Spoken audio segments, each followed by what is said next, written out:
The relay tower's power core was bleeding plasma through a hole breached the size of a dinner plate when Dara Voss decided she was not going to die arguing with a bulkhead.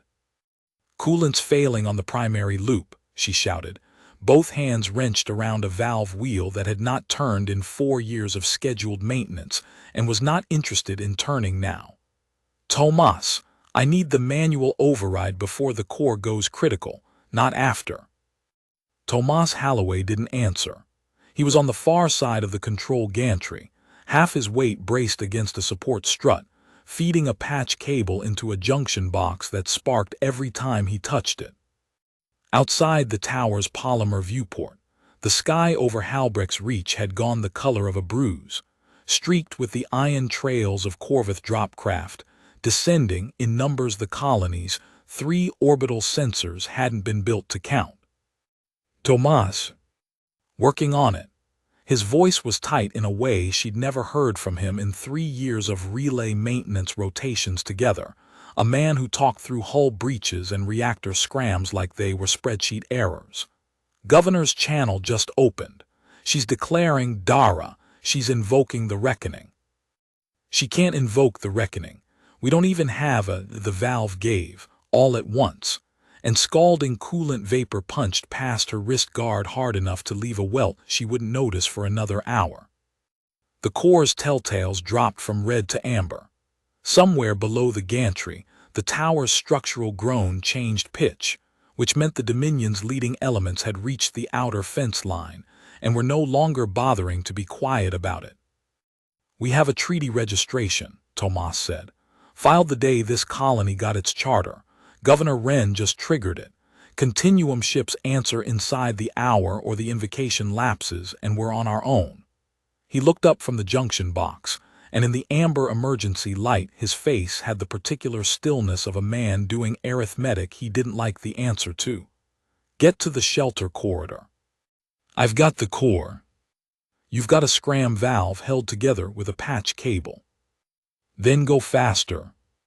She went for the ladder instead of the corridor, because the exterior sensor array needed a hard reset if the tower was going to feed targeting data to anyone during the next hour, continuum ship or not, and because some stubborn animal part of her did not believe leaving Tomas alone on that gantry was a plan that ended with both of them alive. She was 3 rungs up when the dropcraft's first strafing run found the tower's north face, and the world became noise. She woke on her back on the gantry decking with her ears ringing and Tomas's name already in her mouth before her eyes had finished focusing. And when she found him, he was not moving, and the junction box he'd been holding was fused black into the shape of his hand. There was no time to grieve him properly. That fact sat in her chest like a stone she would carry for a long time afterward. The specific cruelty of a war that didn't pause for the dead to be mourned before it asked the living to keep working.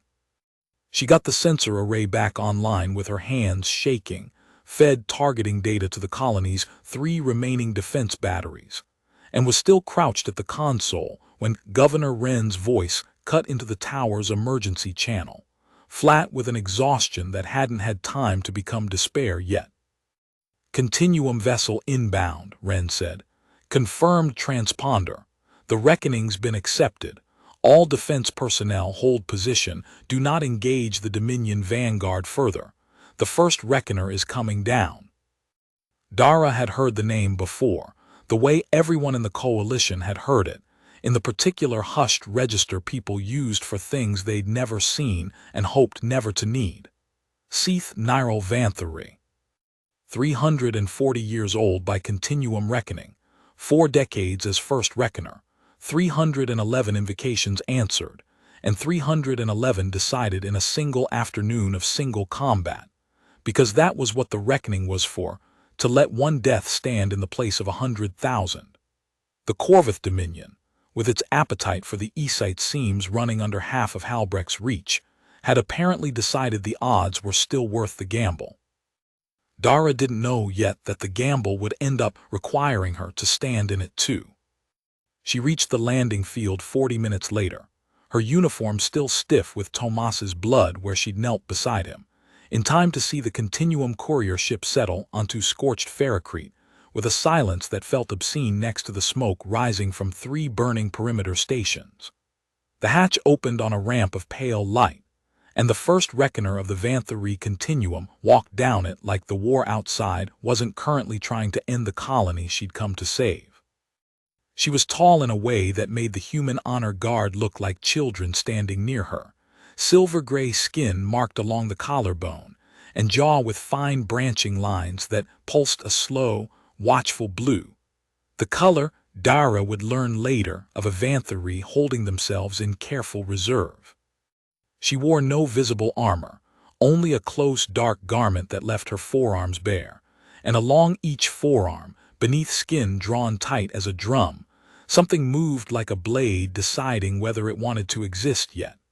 Her eyes were the flat amber of a species that had stopped needing to blink for effect centuries ago. "Governor Wren," she said, and her voice had the strange layered quality of 2 throats speaking in close harmony, one half a beat behind the other. "Where is your registered second?" Wren, a broad woman in her 50s with soot on her jaw and a hand terminal she hadn't stopped checking since the bombardment started, gave the first reckoner a look that had a whole colony's worth of catastrophe folded into it. "Ensign Halloway was our registered second," she said. "He died 40 minutes ago, defending the relay tower your sensors are currently using to track your own approach vector."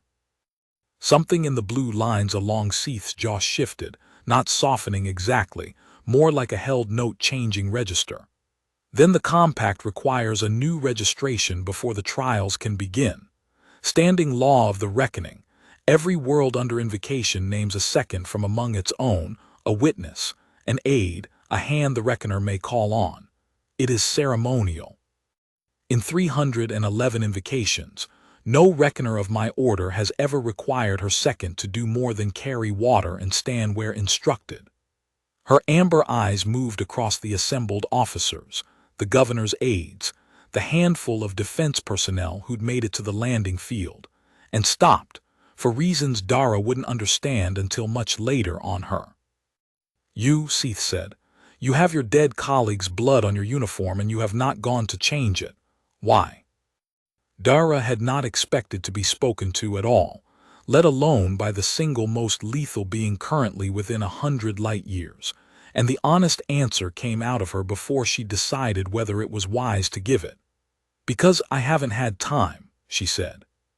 "Because he was fixing the tower your sensors are using right now, and somebody was going to have to finish it, and I was closer than anyone else who was still standing." "Name and function." "Dara Voss, Colonial Defense Corps, Combat Engineering, Relay Systems, Atmospheric Plant, Structural. I was his second on the tower crew, not his second for anything to do with," she gestured helplessly at the blades shifting beneath Saeth's forearm skin, "with this." "You do not need to be his second for this," Saeth said. "You need to be a native of this world who understands its systems and will not flinch when I ask a question that matters." "Governor Wren, I am registering Voss, Dara, as second for the duration of this reckoning, effective now, under the standing law you have already accepted by invocation. She will not fight.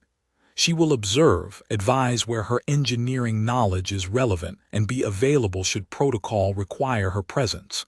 Is this understood?" It was not a question that left room for Dara to decline, and looking at the smoke still rising off the perimeter, at the Dominion drop craft continuing their slow, patient descent on the horizon like the invocation hadn't changed anything about their intentions yet, she didn't want to decline it. She wanted, with a clarity that surprised her, to be standing as close as possible to the one thing on this field that had a 311-0 record against exactly this kind of appetite. "Understood," Wren said, and then, quieter to Dara alone, "Get some rest if you can find any. You're not going to get much once the trials start." She didn't get to leave the landing field cleanly. Halfway to the bunker, Deputy Administrator Corwin Sask fell into step beside her, a heavy-set man who'd run the colony's supply ledgers for a decade and had never, in Dara's memory, addressed her directly about anything more consequential than filed maintenance requisitions. "You understand what you've just agreed to stand next to," he said. "It wasn't a question. That thing killed 311 champions to win 311 fights. You're an engineer, Voss. You fix conduits. Ren should have named someone from command staff, not a relay tech with soot still on her hands." "Ren didn't name me. The Reckoner did." Dara kept walking. Grief and exhaustion were making her blunter than she usually let herself be, and she found in the moment that she didn't much care. "And Tomas is dead because a conduit failed under fire. So maybe an engineer who knows exactly why it failed is worth having on that field." "I'm not trying to insult Holloway's memory." "Then don't use it to argue I shouldn't be standing where he was supposed to stand." She stopped at the bunker's blast door and made herself look at him, because he wasn't wrong to be afraid, even if the fear had come out sideways. "I don't know what I'm doing yet either, Corwin. But somebody has to be the one who understands this colony's systems well enough to tell a 300-year-old alien where the weak points are. And right now that's me, whether either of us likes it." He didn't have an answer for that, and after a moment he let her go, and she went inside and sat alone in the dark of the bunker's ready room for a long time before she let herself cry, once hard, for exactly as long as it took to accept that Tomas would not be walking through the door to tell her she'd overreacted to the valve. Then she wiped her face, checked the tower's telemetry out of habit, and went to find whatever 4 hours of unrestful sleep the next crisis was going to allow her.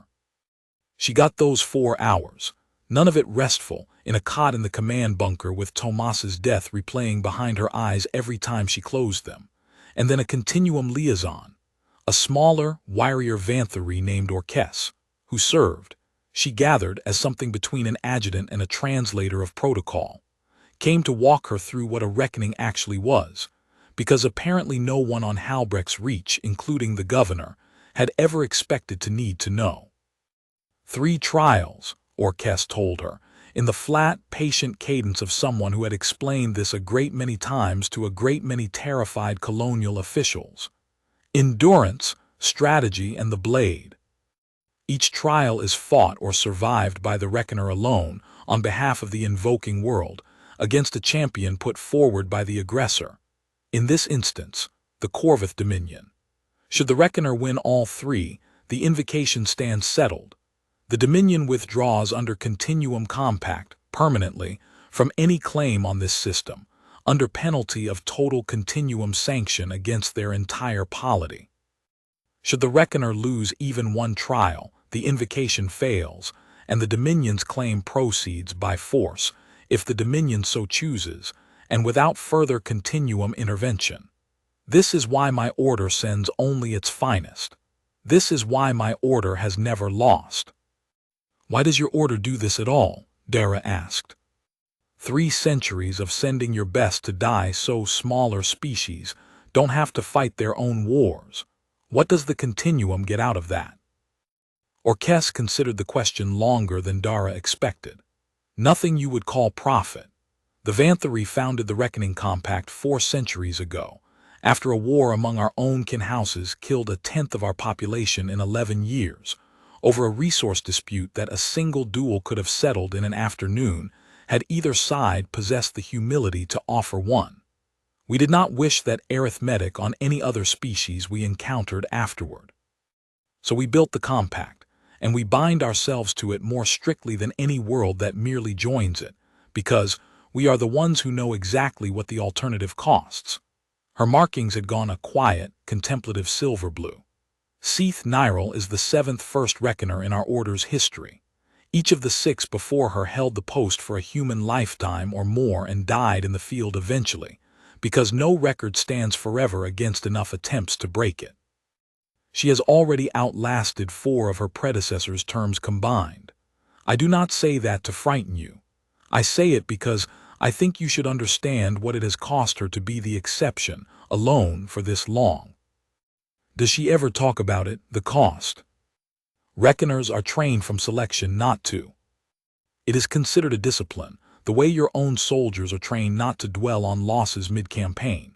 Whether discipline and grief are actually different things in the end is not a question my order has ever satisfactorily answered.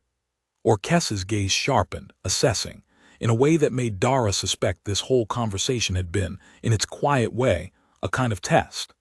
You ask better questions than most seconds I have briefed, Voss. Most want to know how to stay out of the way. You want to know why the person you are standing beside carries what she carries. Somebody usually should, Dara said, and meant it more than she expected to. And my part in it. Your part, second Voss, is almost certainly nothing. Orques's own markings, Dara noticed, ran a paler shade of blue than Saeth's, more silver than deep. In 3 centuries, no second has been called upon for anything beyond fetching water and standing witness to the outcome. It is a ceremonial post that exists because our law requires every invoking world to have a stake standing beside the Reckoner, not because any Reckoner has ever needed help. Dara filed that away, the way she filed away every piece of information that felt like it was trying too hard to reassure her, and went to find out what an endurance trial actually looked like. Because, ceremonial or not, she intended to understand every system in play on this field before anyone else's blood ended up on her uniform.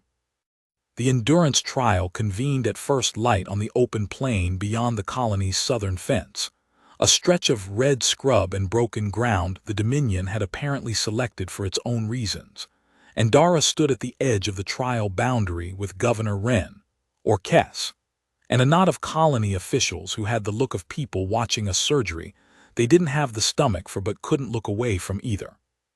Across the boundary line, the Corvith had raised a low black pavilion, banners hung with a sigil like a closed fist wrapped in barbed wire, and beneath it stood the Dominion's War Marshal, Marshal Dressin Calorath.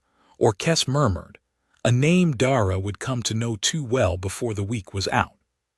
He was broad even for his species, chitin the color of dried blood across his shoulders and skull crest, mandibles clicking in a rhythm that Dara realized, after a moment, was laughter. They find something funny, Dara said.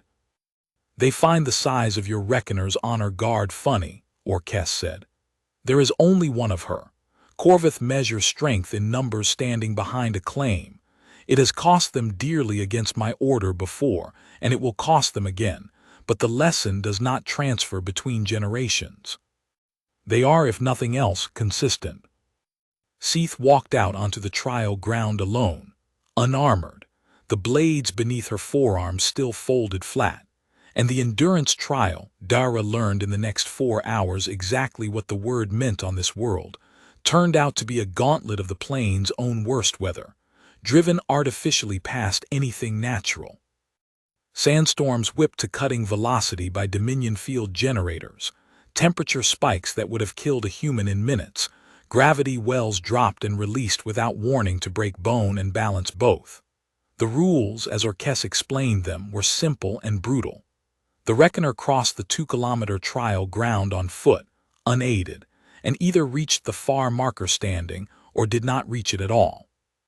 Dara watched Saeth Nyrel Vantherae walk into a wall of wind-driven grit that stripped paint off a parked transport 100 meters behind the boundary line, and did not stop walking. She watched an hour in, when a gravity spike dropped Saeth to one knee on broken ground, blue lines flaring hot gold along her jaw with what Dara now understood, from Orques's tight breath beside her, was genuine pain, and watched her rise again inside 4 seconds, because the trial's clock did not pause for pain and neither, apparently, did she. Why does she flare gold? Dara asked low. Effort, not fear.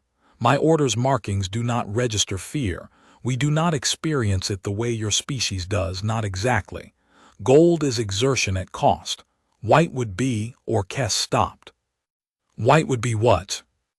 You will not see white today, Orques said, and did not elaborate further, and Dara noted the evasion the way she noted every evasion, filed for later. At the 2/3 mark, with Saeth a little more than a kilometer into the crossing and visibly favoring the leg the gravity spike had punished, The Dominion generators changed pattern again. Not a spike this time, but a sustained pull, low and grinding, clearly meant to bleed her strength down by degrees rather than break her all at once. Dara watched the trial ground's dust haze thicken and noticed, with the same instinct that had flagged the sabotaged conduit a day later, that the generator whine had crept a half-octave past what the posted trial parameters allowed. "That's over spec," she said to Orques, low, urgent. "Listen to the pitch. They're running those units past their own registered output ceiling." Orques's markings sharpened toward pale alarm, and she was already keying a formal challenge into her wrist unit before Dara finished the sentence.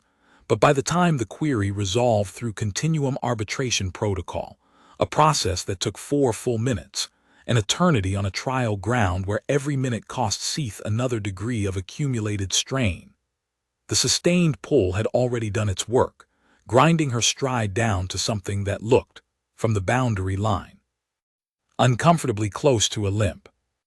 "Confirmed violation," Orques said finally, sharp with restrained fury.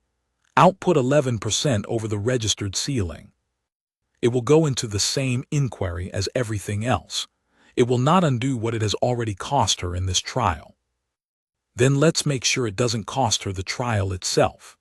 Dara had no authority to do anything about a Dominion generator array on the far side of a boundary line she wasn't permitted to cross, and she said so out loud only to herself, and then looked instead at what she did have authority over: the trial ground's own environmental monitors, colony property, hers to recalibrate. She fed Saeth's command channel a corrected wind shear estimate inside 90 seconds, stripped of the extra distortion the overdriven generators were adding to the readings, giving her, for the first time in an hour, an accurate picture of exactly how much farther the punishing gust fronts would actually push her instead of the exaggerated picture the tampered field was creating. "Ground truth, not their instruments," Dara said over the channel. "Next front's real strength is 18% lower than what their own field is broadcasting. You can lean into it harder than it feels like you should." There was no verbal answer, only a shift in Saeth's stride a few seconds later, steadier, more decisive, someone recalibrating trust in her own body against a stranger's numbers and choosing, in the middle of the worst hour of a 4-hour trial, to believe them. By the time Saeth crossed the trial ground's far marker, upright, unaided, 4 hours and 11 minutes after she'd started, the sandstorm generators had been driven so hard on the Dominion's own side of the line that 2 of them failed outright in the final minutes, and Marshal Calorath's mandible clicking had stopped entirely. Trial 1, decided. Dara found she'd been holding her breath for the last 200 meters without noticing, and let it out slow, watching the blue return to Saeth's markings like a tide coming back in. That night in the command bunker, Dara didn't sleep either. She pulled the atmospheric monitoring logs for the trial ground instead, because something about the pattern of the endurance trial's gravity spikes had been bothering her since the third one, too precisely timed. 2 exactly matched to the moments when Saeth's stride had shortened with fatigue, as if something on the Dominion side had been reading her gait in real time and calculating the worst possible instant to drop the field. She flagged it, sent the flag to Orques with a note that said "this doesn't look random," and got back a reply 4 minutes later that simply said "noted, watching and nothing else," which told her Orques had seen the same thing and didn't yet know what to do about it either. The strategy trial, the second morning, took a different shape entirely. Not an open field but the colony's own outer relay network, the very towers Dara had spent 3 years maintaining, repurposed by continuum protocol into a defended position exercise. Saeth alone, holding 3 linked relay stations against successive waves of Dominion combat drones for 6 hours, with the trial's win condition simply that the network stay intact and she stay standing at the end of it. Dara had not expected to be useful here. She had expected at most to watch. Instead, 40 minutes into the trial, with the second wave of drones already routing around Saeth defended perimeter through a maintenance conduit that had been sealed on every schematic Dara had ever filed. She found herself keying the command channel before she'd fully decided to. Reckoner, Conduit 7B is not on your schematic because it was sealed after a leak 6 years ago, but the seal's rated for atmosphere, not for a drone chassis. It'll cut through in under a minute.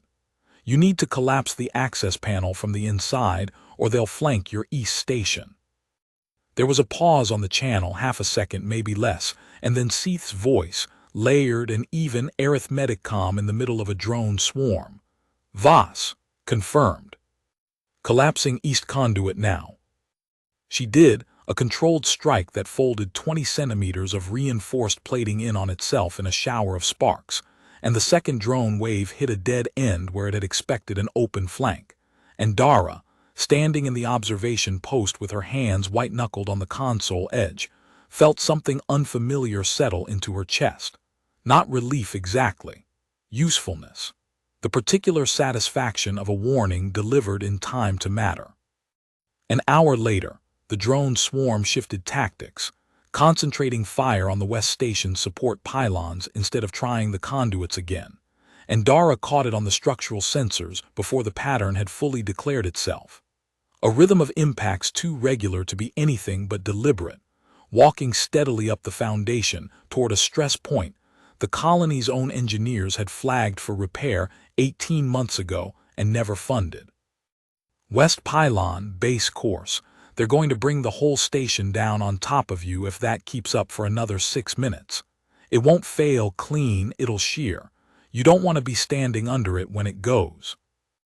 Direction, Saeth said, already moving, voice clipped tight around the effort of holding a firing line. Fall back to the north face and let it drop where you're not. I can reroute structural load to the east supports remotely. Buy you maybe 90 seconds before the whole thing's unstable, but it'll hold long enough for you to reposition. She was already keying the override on the observation post's console as she spoke, watching numbers she didn't have time to double-check, and felt the specific cold drop in her stomach of a person committing to a call she couldn't take back. The load transferred. The West Station's foundation groaned audibly over the comm, a sound like the whole tower clearing its throat, and held not comfortably, not for long, but long enough. Saeth cleared the collapse zone with 4 seconds to spare before the base course sheared exactly the way Dara had predicted, folding inward instead of outward, burying nothing but empty ground. The third time came with 20 minutes left on the trial clock, when a fourth drone wave, smaller, faster, clearly a reserve element the Dominion had held back specifically to exploit whatever exhaustion 6 hours of continuous defense had built up. It came in low along a supply trench Dara recognized from 3 years of walking it herself, the only approach to the center station that didn't cross open ground. Trench approach, south face. That's blind to your current position, but it's also narrow enough that you can choke it. There's a drainage grate 40 meters in that'll hold a person's weight but not a full swarm formation. They'll have to funnel single file to cross it. You are certain? I've fallen through that grate myself checking the seals. It holds 1. It won't hold 6.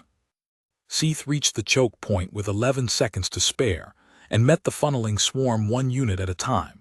Blade limbs it wasn't yet time to draw still folded, using instead a defended stance, and the trench's own narrow walls to deny the drones any angle but the one she'd already prepared for.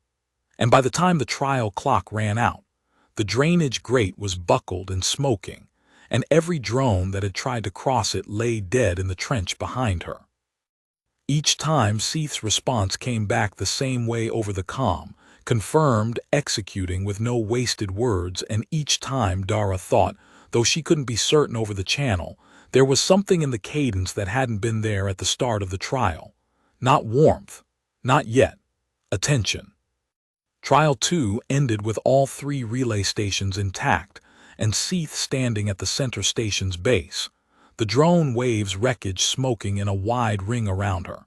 And when Dara reached the field afterward, because Orques had waved her forward, This time, instead of holding her at the boundary, Saeth looked at her for a long moment before speaking.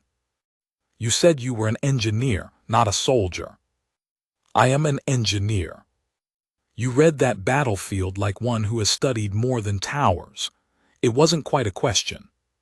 The blue lines along her jaw had a faint gold thread running through them still, exertion not yet fully spent, and up close Dara could see for the first time the fine old scars beneath the markings, pale hairline traces that 311 reckonings left on a body, even one that healed as well as this one apparently did. "I read towers," Dara said. "The drones were just using the same conduits I've spent 3 years crawling through. I know where the seams are because I'm the one who's had to patch them." "That is the same skill," Saeth said. "Applied differently is still the same skill." She turned to go, then stopped, and added without quite looking back, "In 3 centuries, no second has spoken on the command channel during a trial. Orcs will tell you it is not protocol. Do you want me to stop?" The pause this time was longer. "No," Saeth said. "I want you to keep watching the seams," and walked back toward the Continuum courier ship, and Dara stood in the wreckage-ringed clearing feeling, absurdly, like she'd passed some test she hadn't known she was taking. That evening, walking the perimeter alone to clear her head before trying to sleep, Dara found a Dominion envoy waiting for her at the edge of the colony's fence line. A slighter corvette than the war marshal, unarmored, hands empty in a gesture she recognized as deliberate even across the species gap.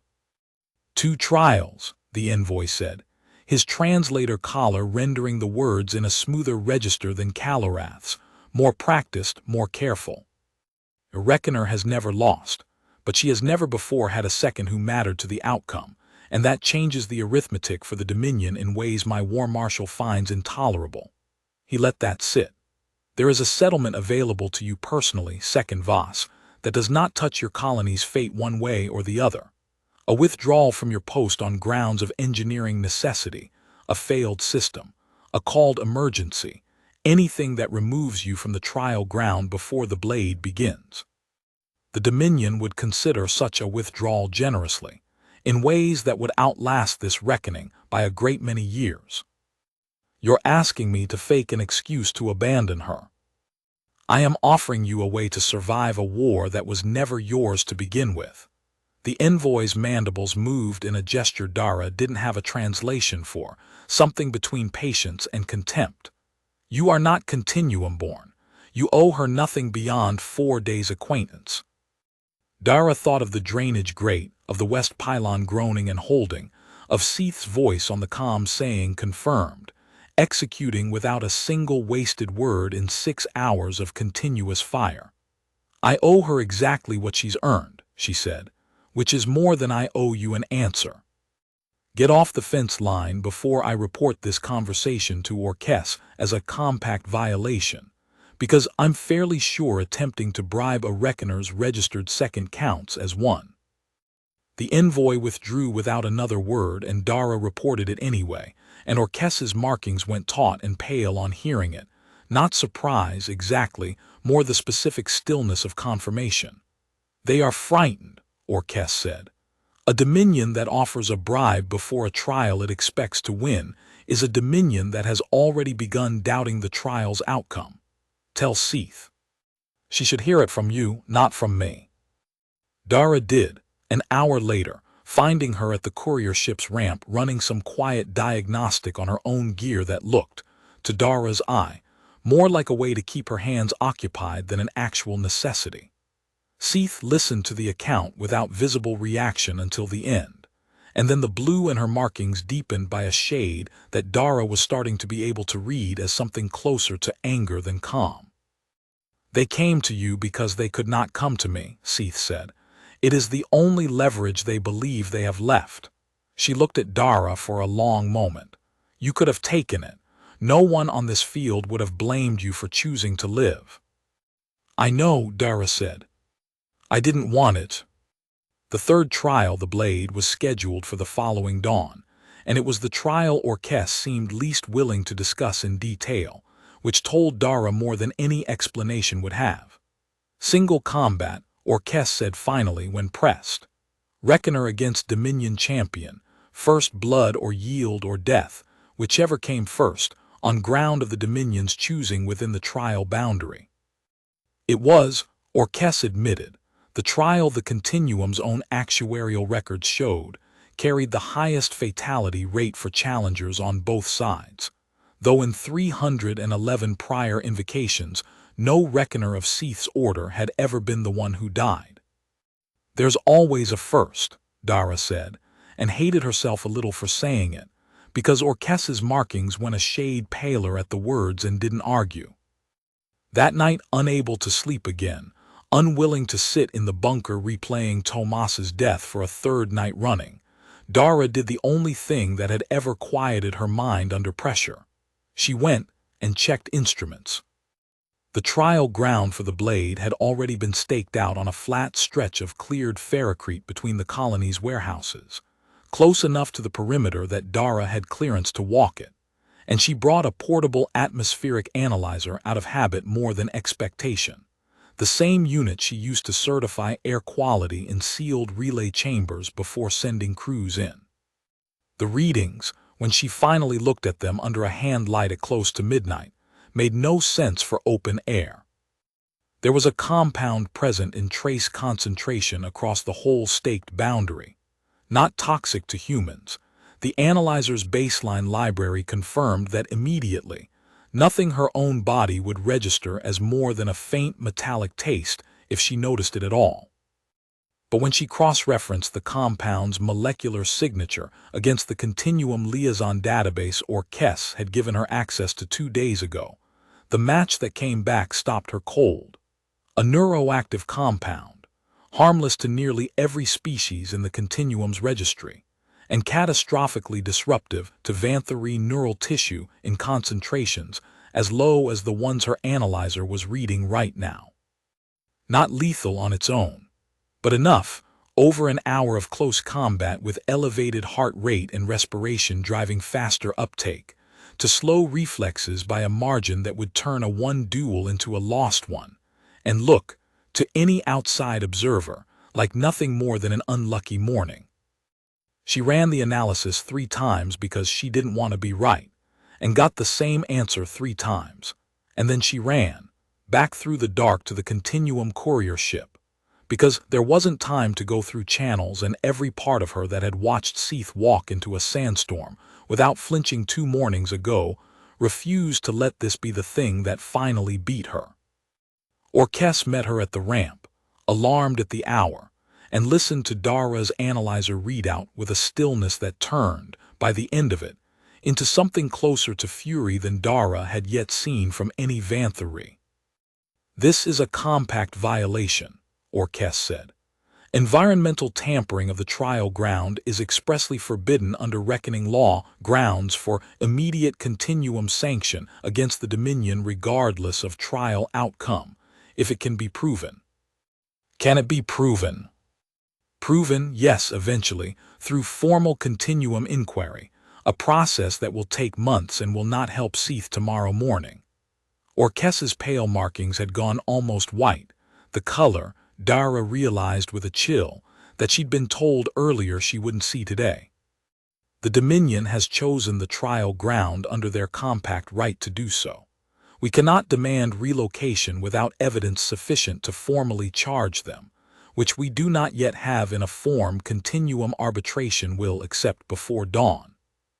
Then we fix it ourselves.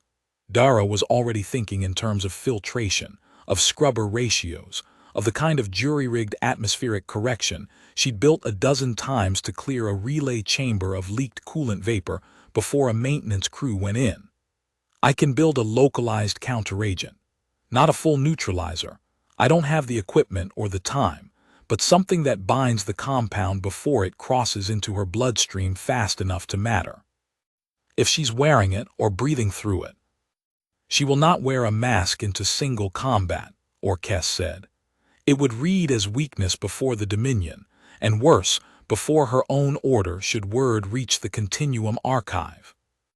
Then it can't look like a mask. Dara was already moving, mentally, through the relay tower's spare parts inventory, through what she had access to at this hour, through what could be built small enough to disappear against skin marked with lines that already shifted color on their own. Give me access to the courier ship's fabricator in 4 hours, and I'll have something she can wear that looks like nothing at all. Orcs looked at her for a long moment, and something in the warrior Vantherae's expression shifted, the particular look of a being recalculating an assumption it had held for a very long time. 311 invocations, Orcs said, and I have never once seen a second do this. Then it's about time somebody did. She worked through the last hours before dawn with the courier ship's fabricator humming beside her, and Orcs feeding her Vantherae dermal contact specifications she had no business understanding as fast as she did. And what she built in the end was a thin adhesive strip no wider than 2 fingers, meant to sit flush along the underside of the jaw where Saeth's markings already ran, embedded with a binding gel keyed to the compound's exact molecular signature, not a filter that blocked air. Which would have been visible and slow, and exactly the kind of weakness Orcs had warned against. But a contact absorption layer that would catch the compound against skin before it ever reached the bloodstream at meaningful concentration. It wasn't elegant. It wasn't even fully tested. But the fabricator's own diagnostic gave her an 80% confidence interval on effectiveness, and 80%, at 4 in the morning with a reckoning on the line, was the best number Dara had ever been happier to see. She brought it to Saeth herself, 40 minutes before the blade trial's scheduled start, in the gray pre-dawn light with the Dominion's black pavilion already lit on the far side of the trial ground. Saeth studied the strip in her palm for a long moment before looking up. Explain. Dara explained the readings, the compound, the compact violation Orcs couldn't yet prove, the counteragent she'd built in 4 hours out of relay chamber scrubber chemistry, and a stubborn refusal to let an unlucky morning be the whole story. Saeth listened without interrupting, the blue in her markings darkening, deepening, into something Dara didn't have a word for yet. If you are wrong, Saeth said finally, and this interferes with my own physiology in some way you did not anticipate, I will be facing a trained champion at reduced capacity in the first 10 seconds of the fight instead of the first 10 minutes. I know. You are asking me to trust an unproven device built in 4 hours by an engineer I have known for 3 days, over my own reflexes, in the trial with the highest fatality rate in continuum record. Yes. Saeth's markings held steady, blue-gold, for 3 full seconds, long enough that Dara heard her own pulse in her ears. And then she took the strip from Dara's palm and pressed it into place along her jaw herself, fingers precise, and it vanished against her skin exactly the way Dara had built it too. 311 invocations, Saeth said, echoing Orcs's words from hours before without seeming to know she was doing it, and no world I have defended has ever tried to defend me back. She looked at Dara with an expression that was new, in the short time Dara had known her, something that hadn't been there watching the sandstorm or the drone wave. Watch the ground, second Voss. If they have poisoned the air, they have likely salted the ground as well, and I would rather hear it from you than learn it the slow way. The blade trial began at first light with Marshal Calorath's champion striding out from the black pavilion, a corveth easily 2 meters at the shoulder crest, chitin scored with the pale hatchmarks of prior kills, twin serrated blade limbs unfolding from beneath his carapace, with a sound like a held breath finally released. Dreeth Cull, Orcs murmured beside Dara at the boundary line, undefeated across 19 prior Dominion border actions, the Marshal's own second cousin by blood rank, sent specifically because the Dominion's actuaries had judged him their best chance in 40 years of failed invocations against this order.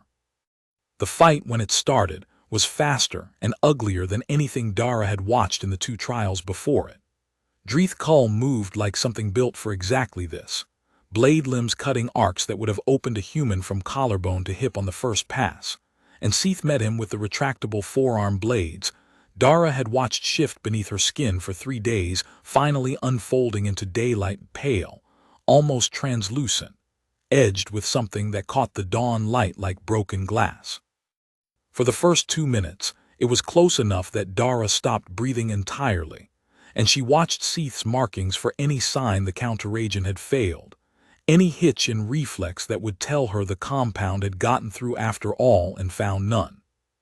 Saeth moved clean, fast, unhindered, meeting each of Dreeth Kull's opening combinations with a precision that looked, from the boundary line, almost unhurried, though Dara could see, in the tight economy of every parry, exactly how much force was actually being traded beneath the appearance of ease.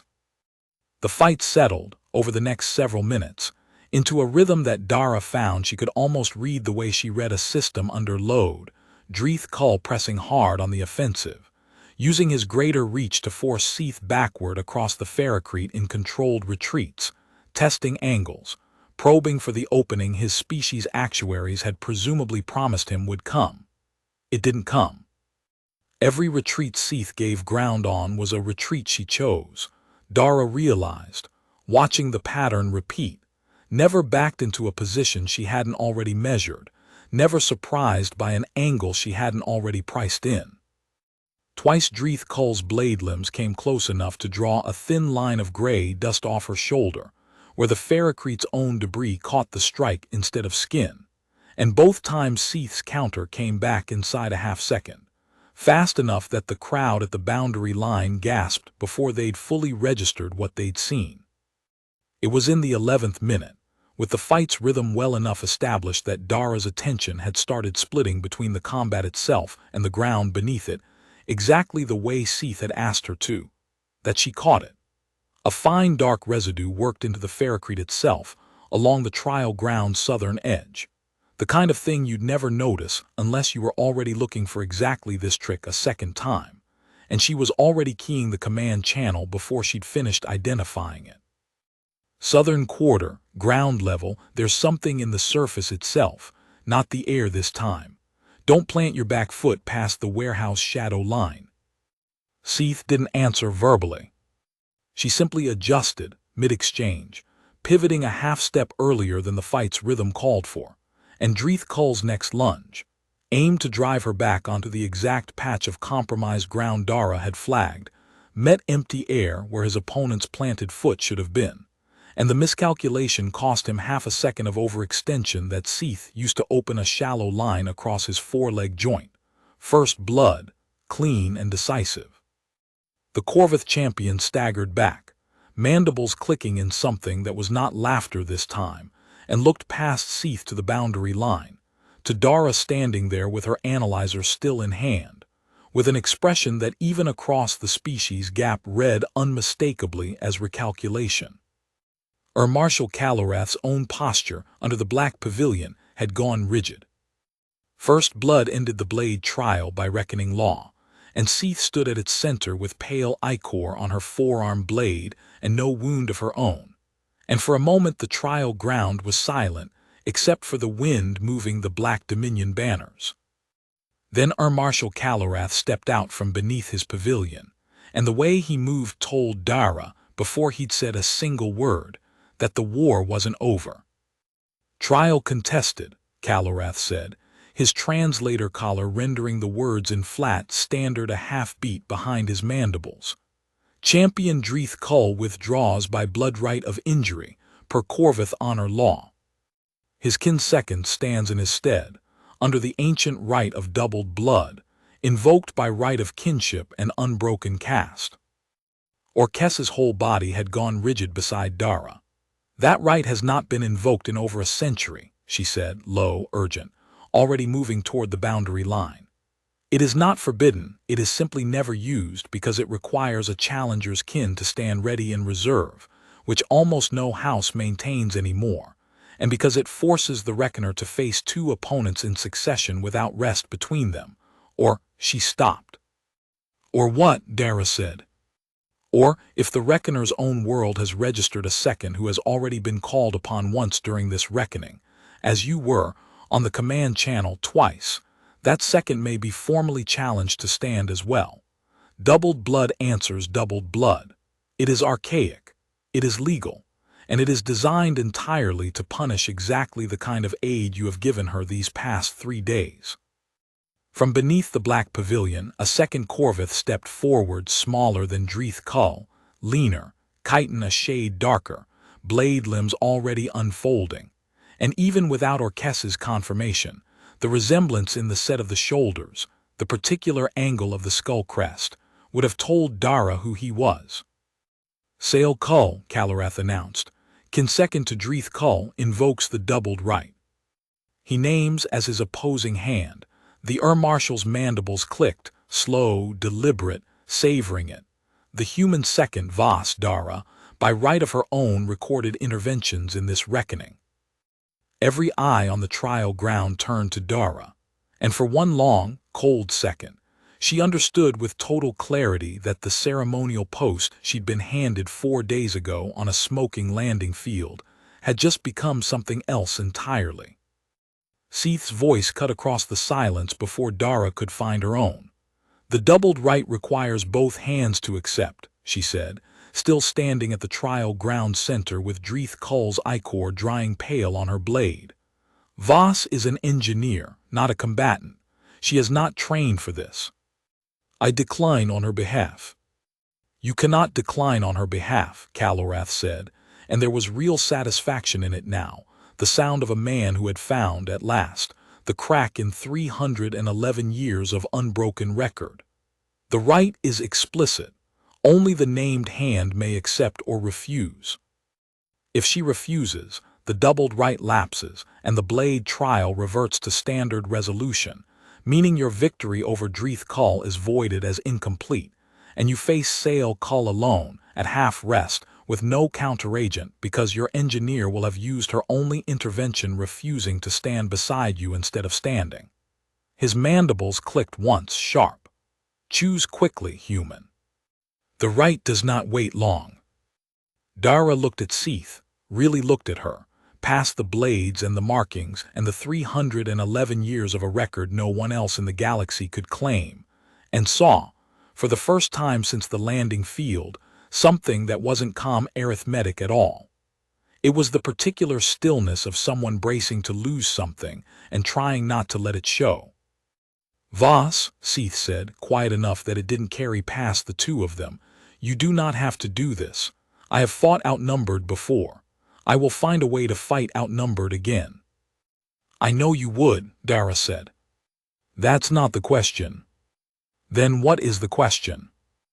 Dara thought of Tomas's hand fused black into a junction box, of a governor invoking a law she'd never expected to need, of 4 days of watching a being 3 centuries old walk into fire, because a compact older than either of their species said someone had to. She thought about the fact that she had spent 3 years learning every seam and weak point this colony's systems had, and that Sael Cull, whatever else he was still a body moving through a physical world with weight and momentum and blind spots, and that she had never once in her whole life backed away from a system she understood because the stakes had gotten larger. The question, she said, is whether I let you fight this alone when I'm the reason he's standing here in the first place. I flagged the ground. I ran the channel. I built the strip.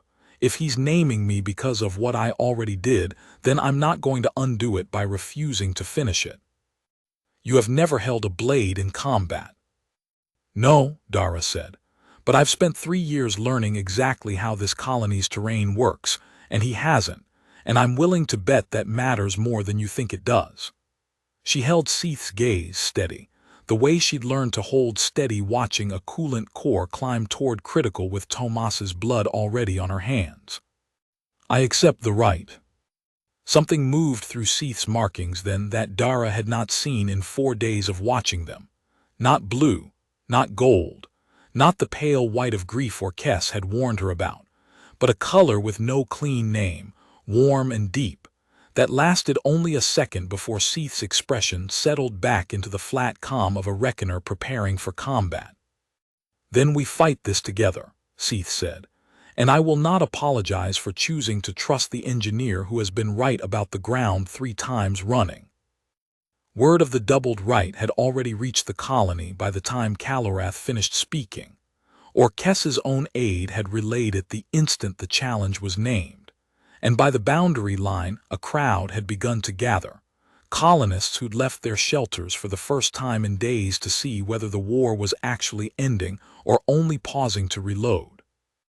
Dara heard, in the murmur running through them, both hope and dread in equal measure, and understood, with a clarity that steadied more than it frightened her, that whatever happened in the next hour would happen in front of every person she'd spent 3 years living among.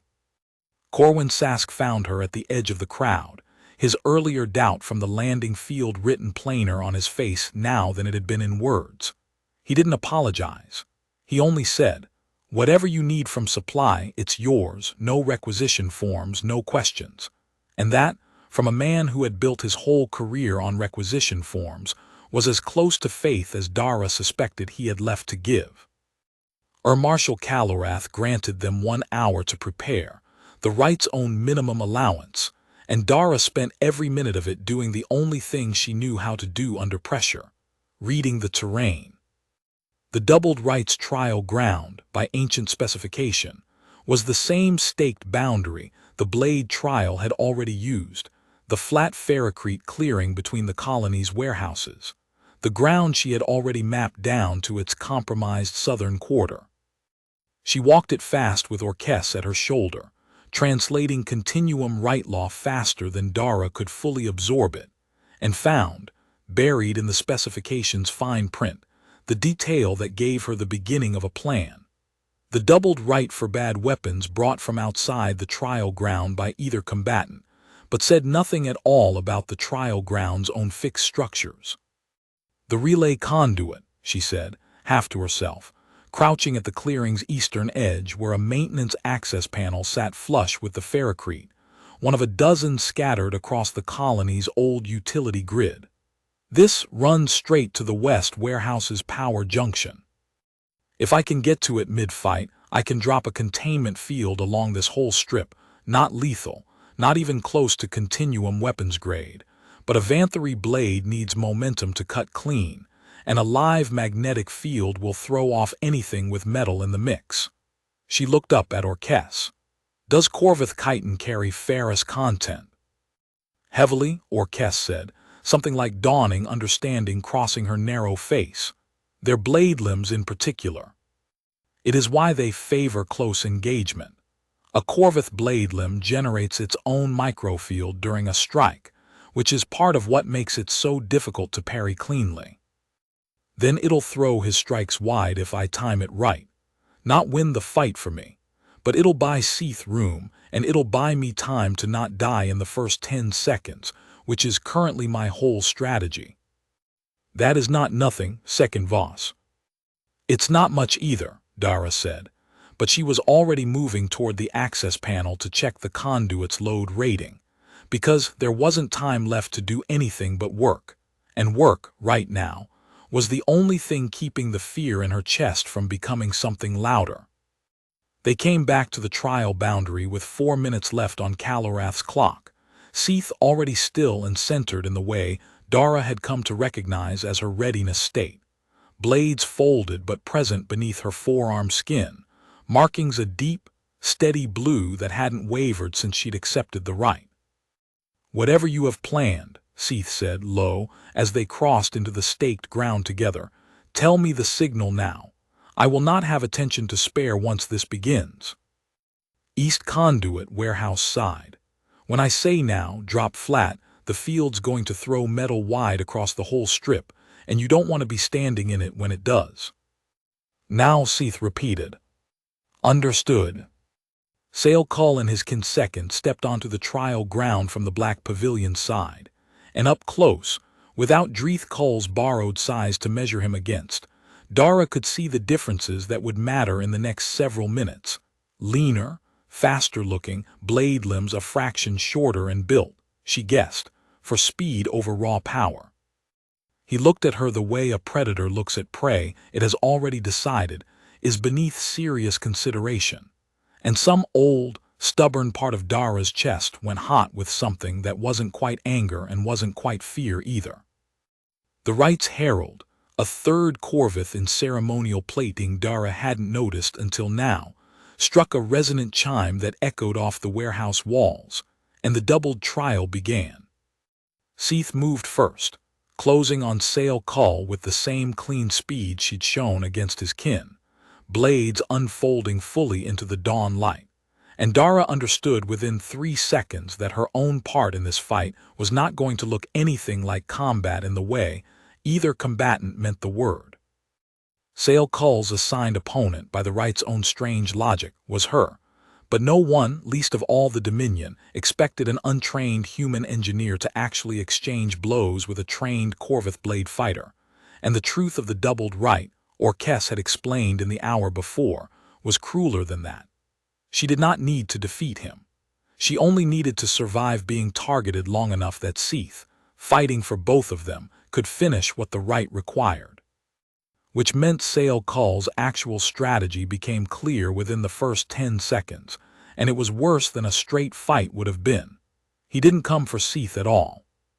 He came for Dara, fast and low, blade limbs cutting toward her center mass with a speed that made every year of relay tower reflexes she had feel like nothing at all.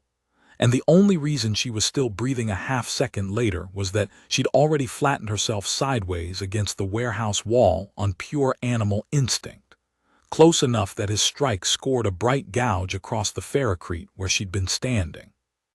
Voss, Saeth's voice, sharp, and Dara heard, beneath it, the sound of Saeth breaking off her own engagement with a speed that cost her, a shallow line opening along her upper arm, where turning to cover Dara's flank had left her own guard open for half a second, pale ichor beating dark against gray skin. "I'm fine, go. Don't split for me." Dara was already moving, scrambling along the wall toward the access panel, because the plan she'd built in that hour was the only thing she had that wasn't going to get either of them killed in the next 30 seconds, and Sael Kull's attention swung back toward Saeth the instant she re-engaged, which told Dara something useful even through the roar of her own pulse. He wanted Saeth distracted, split, defending 2 fronts at once, and every second Dara spent reaching that panel was a second closer to giving him exactly what he was hunting for. He didn't stay committed to Saeth for long. 2 exchanges in, blade limbs ringing off her raised guard hard enough that the sound carried flat across the whole clearing, he broke off again and came for Dara a second time, faster now, having clearly clocked that the human moving toward the warehouse wall was doing something more purposeful than fleeing. She had maybe 6 meters left to the panel and no cover between here and there, and she ran them anyway, because stopping was not a plan that ended with anyone alive, and felt the displaced air of a blade limb pass close enough behind her shoulder to lift the hair at the back of her neck. Saeth caught the strike a half-instant late, forearm blade crossing in to deflect what would otherwise have opened Dara's back, the impact driving a hard grunt out of both of them, and in the half-second of contact Dara heard, over the ringing in her own ears, Saeth's voice pitched low and urgent in a register that had nothing calm left in it at all. "Voss, the panel now. I cannot hold this angle and cover you both." Almost there. She hit the access panel at a dead run, skinned both palms wrenching it open, and didn't waste breath answering further, because the only answer that mattered was already 3 seconds from being true. She reached the panel with Sael Kull's next exchange with Saeth ringing off the warehouse behind her, wrenched it open with hands that were shaking, and didn't care that they were shaking, and found the conduit junction exactly where she'd mapped it. Old, familiar, the same kind of housing she'd cracked open 100 times on relay towers across this colony, except this time the stakes weren't a maintenance report. They were a life she had already decided mattered more than her own fear. "Now," she shouted, and threw the conduit's manual bypass hard over, routing the warehouse's full-power junction straight into the containment coil she'd rigged into the old atmospheric scrubber housing an hour before, and the strip of ferrocrete running the length of the trial ground's eastern edge lit up with a low electromagnetic hum that made the hair on Dara's arms stand on end, even from 10 meters away. Saeth dropped flat the instant the word left Dara's mouth, folding down and away with a speed that looked almost like collapse and wasn't. Sael Kull, mid-lunge, committed to a strike aimed at her exposed shoulder, had no such warning and no such reflex. His blade limb, carrying its own ferrous microfield exactly as Orques had described, hit the containment strip's edge and wrenched sideways with enough force to spin him half around. The strike that should have opened Saeth's shoulder to the bone instead gouging empty air a full half-meter wide of its target. Saeth was up again before he'd fully recovered his footing, and this time there was nothing clean or measured in how she closed the distance. She came in low and fast, inside his guard before his ferrous throne balance could reset, and drove her forearm blade in a short, brutal arc that ended, a half-second later, with the tip resting against the soft joint beneath his mandibles, close enough to draw a single bead of dark ichor and not one drop more. Sael Kull went very still. "Yield," Saeth said, "or the doubled rite ends in a way neither of our peoples will enjoy discussing afterward." He yielded. The word, translated a beat late through his collar, came out flat and furious and entirely, completely final, and the resonant chime that had opened the trial rang again to close it, and the whole staked ground seemed to exhale at once. Dara realized, standing at the warehouse wall with the containment field still humming faintly at her feet, that she was shaking, not the controlled shake of adrenaline doing useful work anymore, but the aftershock kind, the kind that came when a body finally understood it was allowed to stop being afraid. She cut the conduit's bypass with hands that fumbled the housing twice before it closed, and by the time she'd gotten it steady, Saeth was already crossing the trial ground toward her, blades retracting beneath gray skin, the shallow cut along her upper arm still dark and unbandaged. "You're bleeding," Dara said, which was, of every possible thing she could have said in that moment, the one that came out first. "I have bled worse for less," Saeth said, and then, quieter, in a register Dara hadn't heard from her before, not the layered calm of a reckoner, but something with more give in it, something almost startled by its own existence. "You did not flinch." "I flinched," Dara said. "I flinched so hard, I nearly went through a warehouse wall." "You flinched away from the strike and toward the conduit," Saeth said. "That is not flinching. That is a decision made faster than fear could stop it." She looked down at the containment strip, still faintly warm along the ferrocrete, and then back at Dara, and something in her markings held steady in a way Dara was beginning to understand meant more than any of the trial's louder moments had. "In 311 invocations, I have fought beside no one. I did not know, until an hour ago, that I wanted to." Across the trial ground, Marshal Calorath stood rigid beneath his black pavilion, mandibles still, and when he finally spoke, the fury in his translated voice hadn't cooled at all. "The doubled rite is decided," he said, "but the reckoning is not yet concluded. 2 trials to my house's account, 1 contested and reversed, a bitter click, and 1 lost outright. The Dominion does not withdraw on a technicality." "There is no technicality," Orques said, arriving at Dara's shoulder with a speed that suggested she'd run the length of the trial ground the moment the chime sounded. "The doubled rite's outcome stands as full resolution of the contested blade trial under the same law you yourself invoked, Marshal. 2 trials decided in the Reckoner's favor. 1 remains. Strategy has already been won. Endurance has already been won.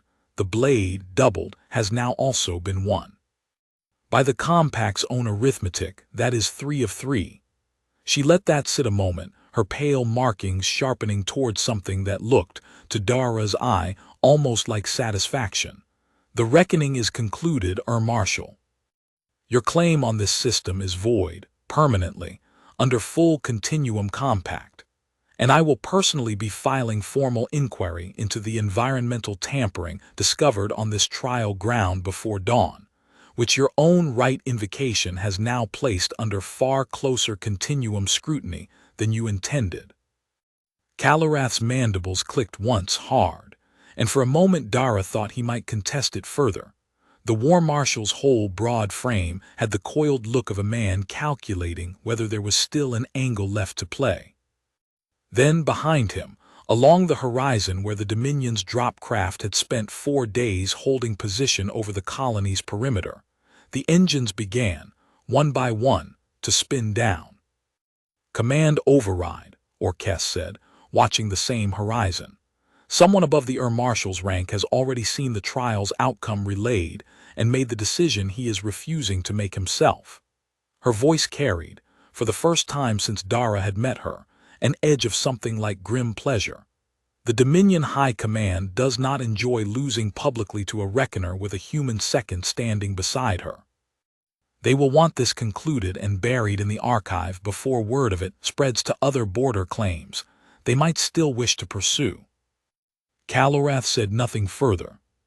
He turned, chitin scraping against itself in a sound like grinding stone, and walked back beneath his pavilion. And within the hour the black banners came down, and within 3 the last Dominion drop craft had lifted off Halbrecht's Reach soil and did not come back.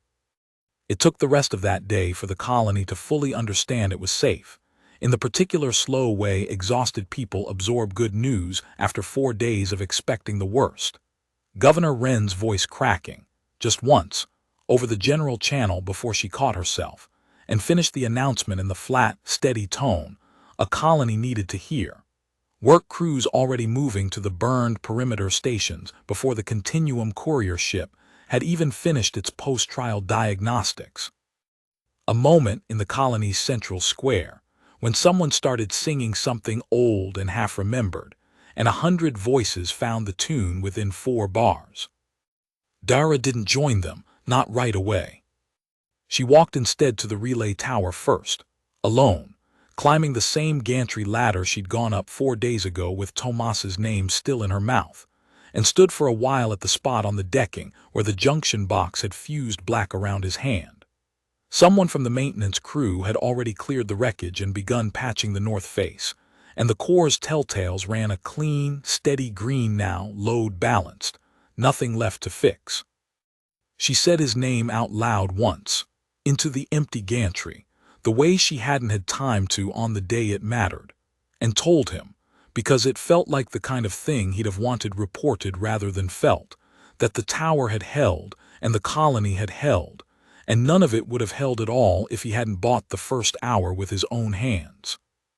Then she climbed back down and went to find Saeth, because grief, she was learning, didn't need to be finished before the next necessary thing began. She went to the medical bay, because Saeth's arm still hadn't been properly treated, and found her there being tended by a Continuum field medic who clearly wasn't used to having an audience.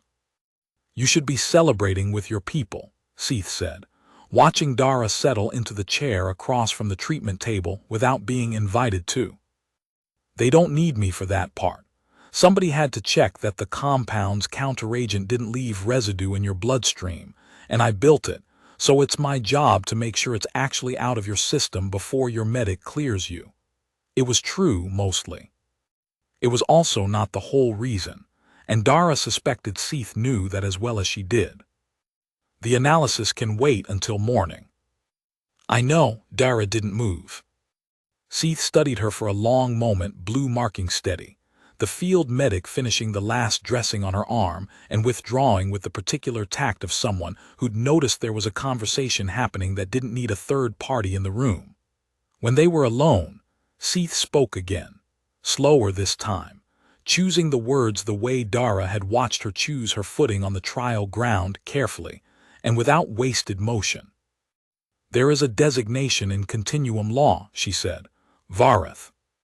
It has no clean translation into standard. The closest approximation your species records use is the matched one, though that loses most of what the word actually carries. It is granted, under ancient compact, to a being who has stood in genuine combat beside a reckoner and drawn blood, or risked their own, in that reckoner's defense. It has been granted 11 times in the Continuum's recorded history. Never to a second, never to a being outside my own order. Never in 340 years, to anyone standing beside me. She was quiet for a moment, long enough that Dara understood she was deciding how much of what came next was worth saying out loud. I was selected for this post at 19 years old, by your species' reckoning of years. I have outlived every Vantherae I trained beside.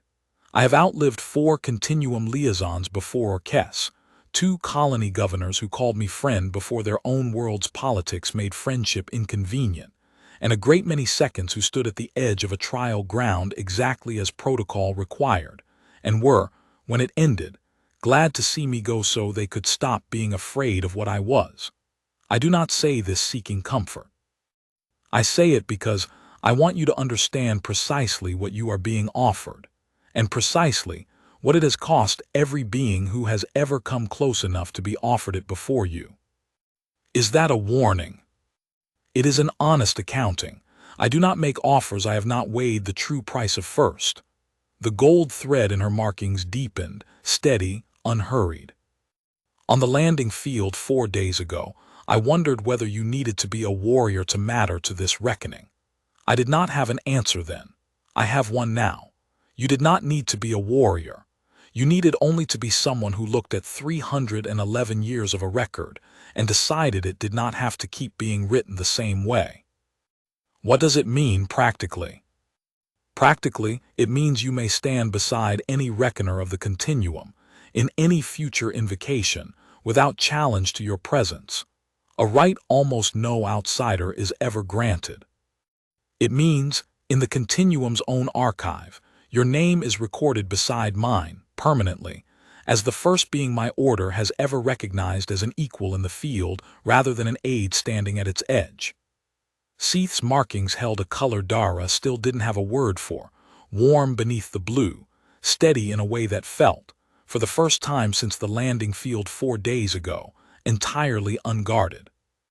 It means I am asking you to accept a title that no human has ever been offered, because I have fought 311 reckonings, believing there was no one alive who could stand beside me and not simply be defended. And you proved, in the space of 4 days, that I was wrong about that.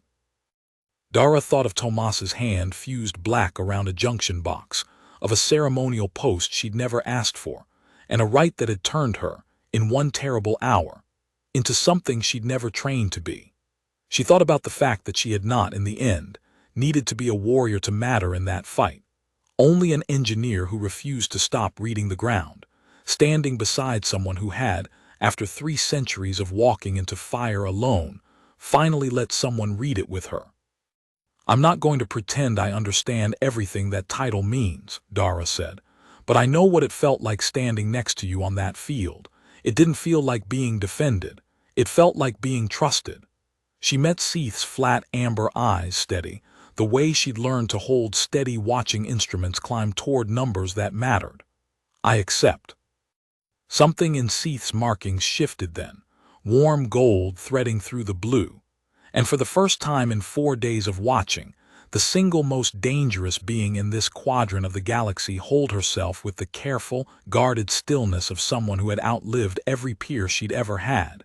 Dara watched her simply, quietly, let go of it. Then it is done, Saeth said, and recorded, and neither of us will ever again be the only one standing on that ground. The 3 days that followed moved at a strange double speed, the colony's ordinary business reasserting itself in daylight, supply manifests, perimeter repairs, a memorial service for Tomas Halloway and the 6 others the bombardment had taken, held in the central square with Saeth standing quietly at its edge, uninvited but not unwelcome, while the Continuum's slower machinery ground forward underneath it. Orcs's formal inquiry into the trial ground compound confirmed everything Dara's analyzer had already told her, plus one detail that hadn't made it into the readings. The neuroactive agent had been sourced from a black market broker with prior dealings on 2 other border worlds, both of which had lost prior reckonings under circumstances the Continuum Archive had recorded at the time as simple bad luck. Orcs relayed that finding to Dara personally, grim-faced in a way that read, even across species, like someone recalculating a decade of history in light of new information. 2 other reckoners, Orcs said, both dead in trials this same compound may have compromised. Neither death investigated past the surface, because no second on either world thought to bring an atmospheric analyzer to a blade trial at midnight.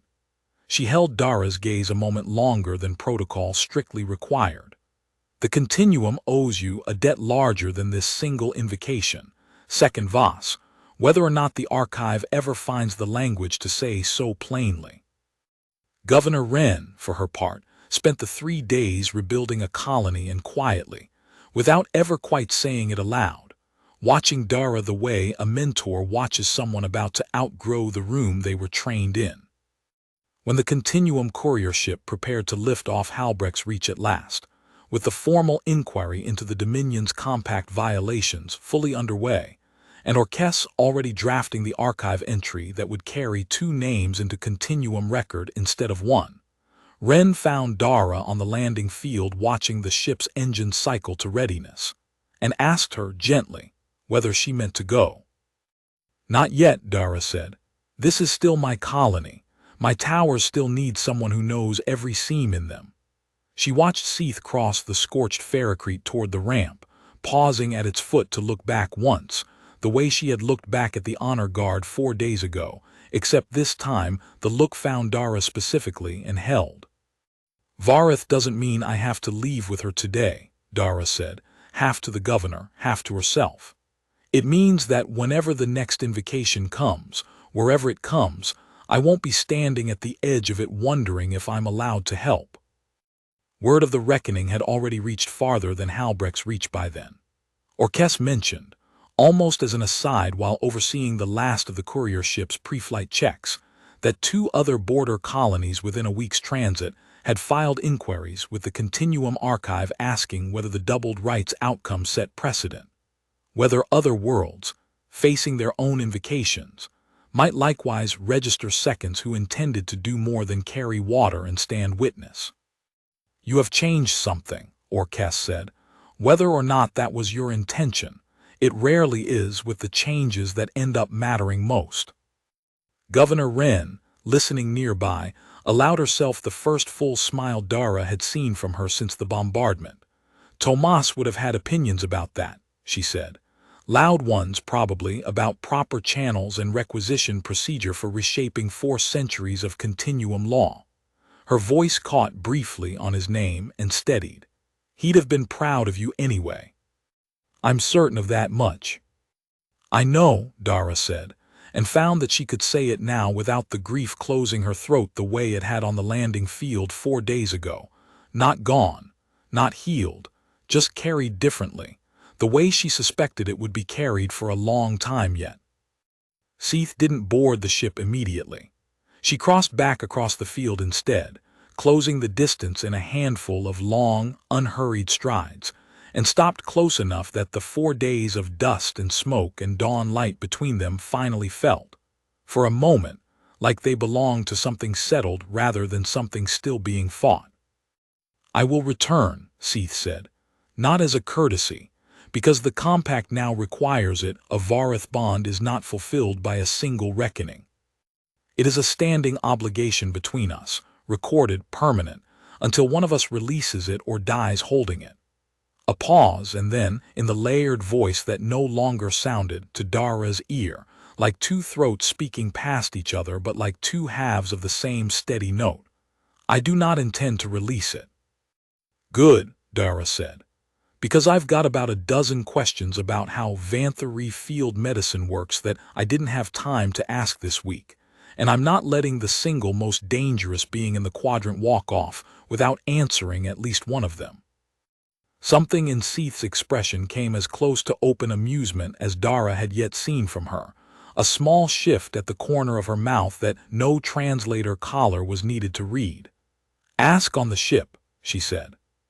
"There will be time before the next boarder finishes deciding whether it wants to test the compact again. There is always a next one. But for the first time in 340 years, I find I am not dreading it." Dara looked back once at the colony behind her, the relay towers standing again against a clean morning sky, the scorched perimeter stations already half rebuilt, Governor Wren watching from the field's edge with an expression that was equal parts pride and reluctance to see her go, and then at the courier ship's open ramp, and the being standing at its foot who had spent 3 centuries being the only thing standing between 100 worlds and their own annihilation, alone. Until 4 days on a border colony, no one outside the coalition had ever heard of had proven, finally, that alone didn't have to be the whole shape of the record anymore. "Then let's go find out what the next one looks like," Dara said, and walked up the ramp beside her. And for the first time since the record had begun 340 years and 311 invocations before, the continuum's most dangerous being crossed a threshold with someone walking level at her shoulder instead of a step behind.